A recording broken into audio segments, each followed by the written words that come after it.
worked? It worked, using one of Rachel's shirts. Oh. So thanks everybody for your suggestions. I can't believe that worked. She's using my Grinch shirt that was spit up all over. Yeah, she'd probably smell it herself over you. Yeah, if there's anything that smells like me, it's a extra worn t-shirt with spit up on it. Look at my pants. Okay. Yeah, someone pointed out, like, that you had, they call them joggers. I think that's sweatpants. Mm-hmm. I got back on the Peloton for the first time in 2 months. Just kind of took it easy. But my Navy PT test is in like 2 weeks. So I'm kind of making up for lost time. You'll do fine. Yeah, I will. I look like death warmed over. That's not true. Yeah. You look gorgeous. No. You're naturally beautiful. That's really, really sweet of you to say. Everybody will comment that. No. Not on this clip. I'm just gonna talk about how I can't wait to get back on the Peloton. I need to be cleared to get back on the Peloton by my OB, and he's on vacation this week. Otherwise, it would have been this week that I would have had my last follow-up with him. But instead, it's gonna be next week. So that's probably a blessing in disguise because I ended up having mastitis this week, feeling a little run down, looking a little run down, maybe not quite ready to get back on the Peloton. But by next week, I'll be ready to go. It's date night in the Engelbart's house tonight. Yes. Rachel's actually in the shower getting ready for date night. We wanted to thank HelloFresh for sponsoring tonight's date night. They sent us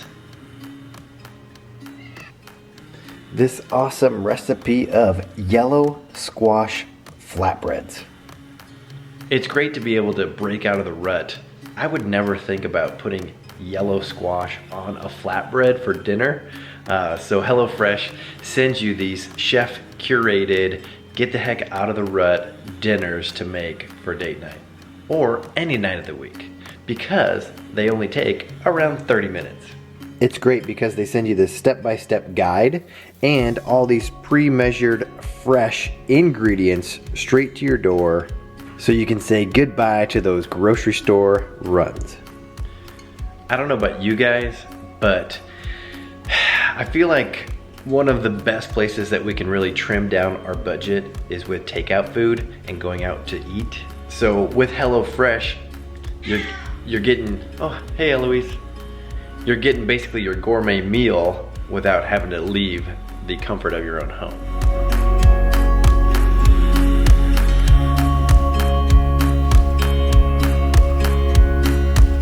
It's pretty neat because HelloFresh has different plans to choose from. So like this time we did the Calorie Smart menu, but they have like this Hall of Fame craft burger menu, family menu, vegetarian. So it's pretty darn family friendly. Another cool thing you can do is like change your delivery date or your food preferences or even skip a week whenever you need to. So it's super flexible.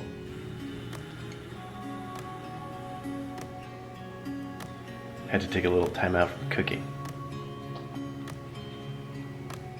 But speaking of affordable, HelloFresh is now from $5.66 per serving.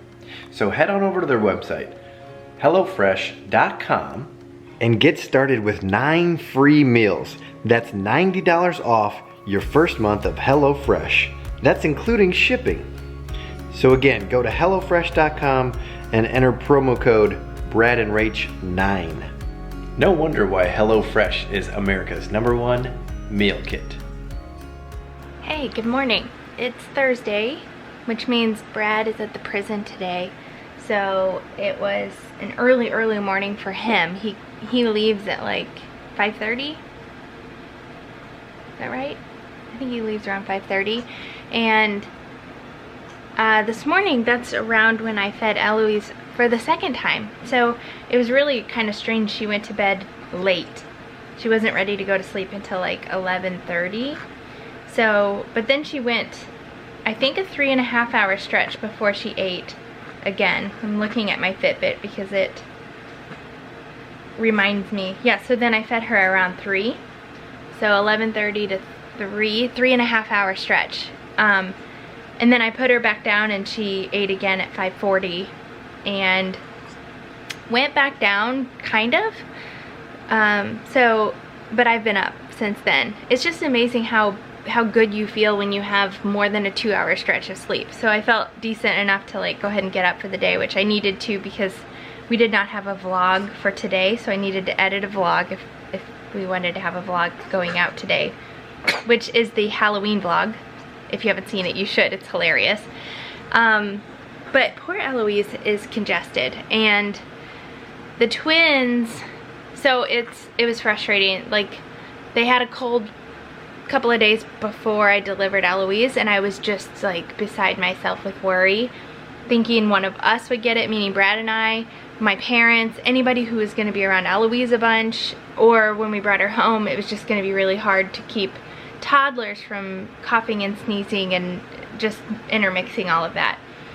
It's really stressful. I have to just release this because I can't, it's something you just can't control. You can do everything you can, which is basically hygiene, but beyond that, there's nothing you can do. So anyway, Friday, this past Friday, our nanny told Brad when he got home from work that that Bear had a bit of a runny nose. And then we left for our anniversary trip in Herman on Saturday, and Mom watched the twins and said that Lyndall was starting to sound congested after her nap. So they obviously had like this upper respiratory thing going on starting Friday.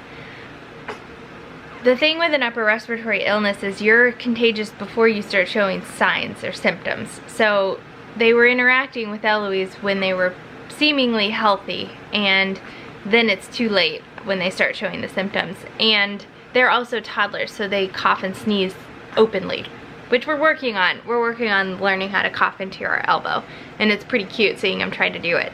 So anyway, I'm trying to remember what day it was that I first noticed Eloise sounded congested. It was probably,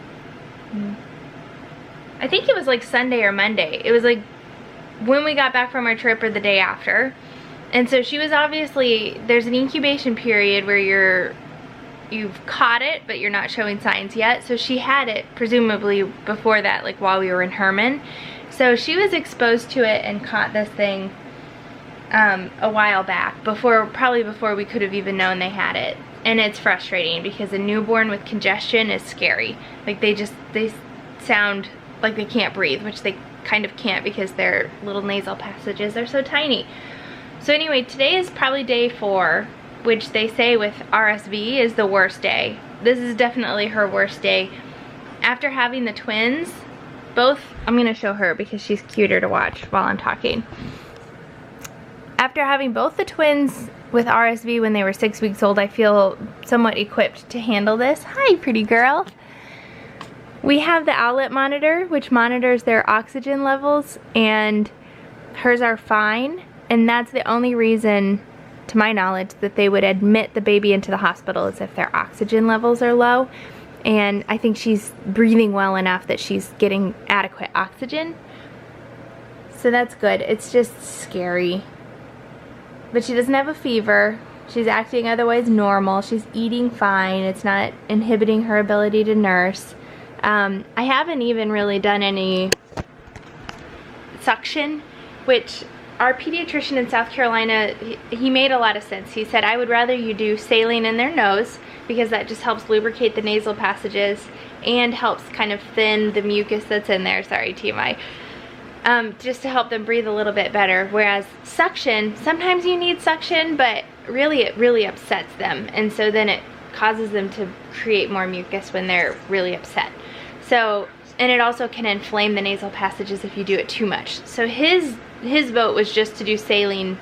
Every time you do a diaper change, put some saline back there. It also is like having a humidifier, but putting the moisture right where it needs to go. So I've hung on to that, although I do suction occasionally. Like if she can't breathe to nurse, then I'll suction her. So anyway, we're getting through it. She seems like she's handling it really well. Right, Eloise? I'm a huge proponent of the nose Frida. I've had the electronic suctioners, I've had the bulb suctioners, which are just terrible, and then this thing is where it's at. There's a filter in there. I mean, the concept is really disgusting. You put this in on their nose, you suck with your mouth. There's a filter on here so you don't get snot in your mouth, and you change out that filter. But it's so effective, and like you can direct your suction and do it quickly, whereas like the bulb, you can't control it as well, and the electronic one is just like a slow, steady suck, so it just takes longer. This is like efficient. You get snot right away. This whole video is TMI. But anyway, I bet this is RSV, and she's 5.5 weeks old.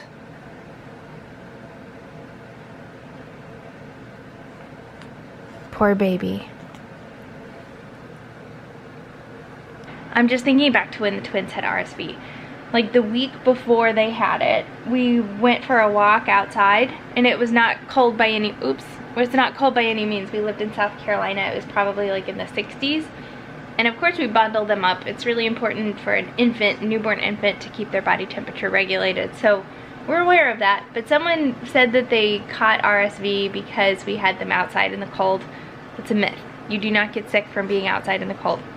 You get sick from a virus that's passed from another person. So just saying that because I feel like we'll have that comment on this video.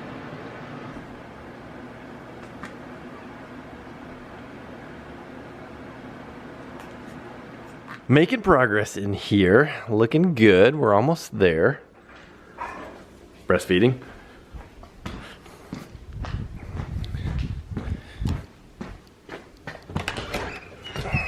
Tree. Got to get those hooked up. See you later. See you later, Rusty. Not looking too horrible in here.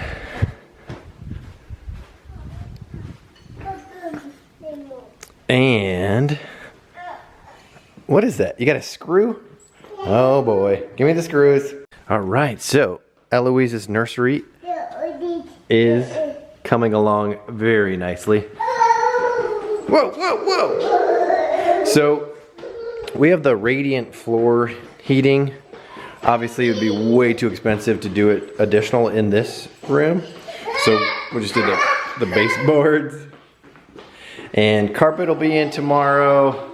All the light sockets and stuff will be in tomorrow. I'm not sure what Rachel picked out for that.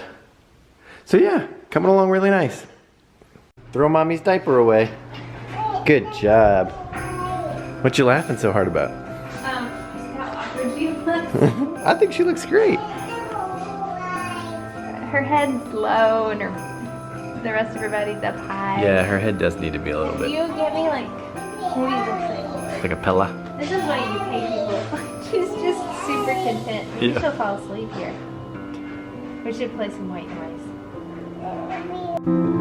It's better. Is it? Yeah, looks great. Yeah. Oh, that's so nice. Well, that went better than I possibly could have imagined. Cute. I'm just trying to think of what other setup I want to do since she's sleeping so nicely. What else could I use?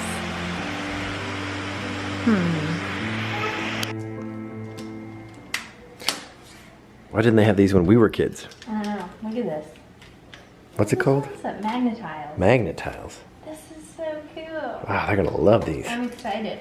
So we have this queued up and ready for our nanny tomorrow, who I can't even talk about it.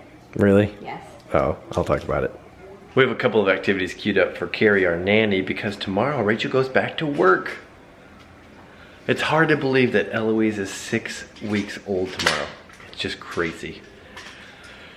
It's a tough decision for Rachel to like decide like how much milk to set aside, like to tell Carrie, you know, when to feed and stuff. Luckily, Carrie's super awesome, very experienced, a mother to 3. She's got 1 on the way. So yeah, she's very capable. We're really blessed to have her. It's kind of surprising how many people have commented like almost like being shamed, like Rachel should be ashamed of herself for going back to work. that she should stay home full time, which I don't know if that's just old school or how they were raised, but we definitely don't believe that. That's for sure. But Rachel does have the luxury of only having to go back to work part-time. So that's great. She's working 2.5 days a week. She's home 2.5 days a week. We both work for the same boss, and they're just so great and like willing to work with us, you know, however we need. So yeah, it's bittersweet. I mean, she really loves the whole work, life, home balance. So it'll be good for her to get back to work, but I know she's really sad. She can't even talk about it.